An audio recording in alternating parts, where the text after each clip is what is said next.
কবরের পারে গিয়ে আপনার দাদার সাথে কথা বলবেন, দাদা কেমন আছো? দেখবেন কোনো আওয়াজ নাই।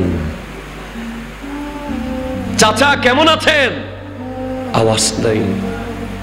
বড় আব্বা কেমন আছেন? আওয়াজ নাই। কিরে, আপনার বড় আব্বা আপনার বাবার যখন ছিল হাঁটলে এলাকা কাঁপতো,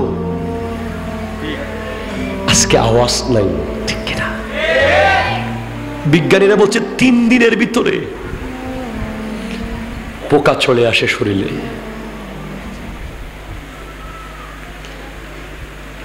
হাদিস বলছে 99টা সাপ আসবে কবরে।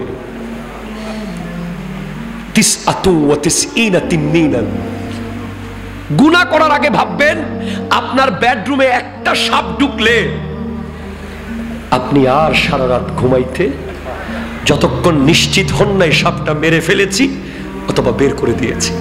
আর বেডরুম তো ভাই 200 স্কয়ার ফিটের, 100 স্কয়ার ফিটের, এই দিক থেকে এদিকে দৌড়াদৌড়ি করে নিজেকে বাঁচানো যায়।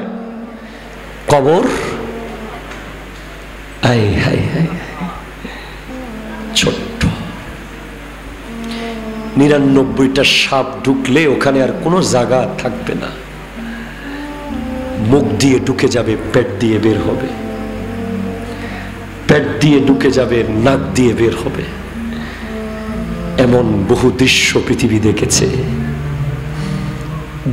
দিনে 99টা লাগবে না, 2টা যথেষ্ট, একটা যথেষ্ট। একটা সাপ কবরে বসে আছে, কাকে ডাকবেন?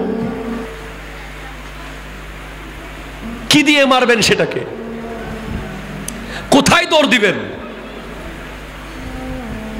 একটা গুনাহ যখন বান্দা করে কলবে একটা দাগ পড়ে যায়। চশমার মধ্যে একটা দাগ পড়লে দেখি, 2টা দেখি, 10টা পড়ে গেলে আর দেখবো না, গ্লাস পাল্টে ফেলতে হবে। কলবেও গুনাহ এত খারাপ জিনিস, একটা গুনাহ একটা দাগ, 2টা গুনাহ 2টা দাগ, 3টা গুনাহ 3টা দাগ। এক সময় লাহুম কুলুবুন লা ইয়াফকাহুন, ওই কলব আর কোনো কিছু বাস বিচার করতে পারে না। সে তখন মানুষ মেরে ফেলে হেসে হেসে, সে তখন জুলুম অত্যাচার করে হেসে হেসে, কোনো আফসোস আর থাকে না। কলব মরে গেছে। তাদের চোখ থাকে, তারা আর কোরআন হাদিস দেখে না। তাদের কান থাকে, তারা আর শোনে না।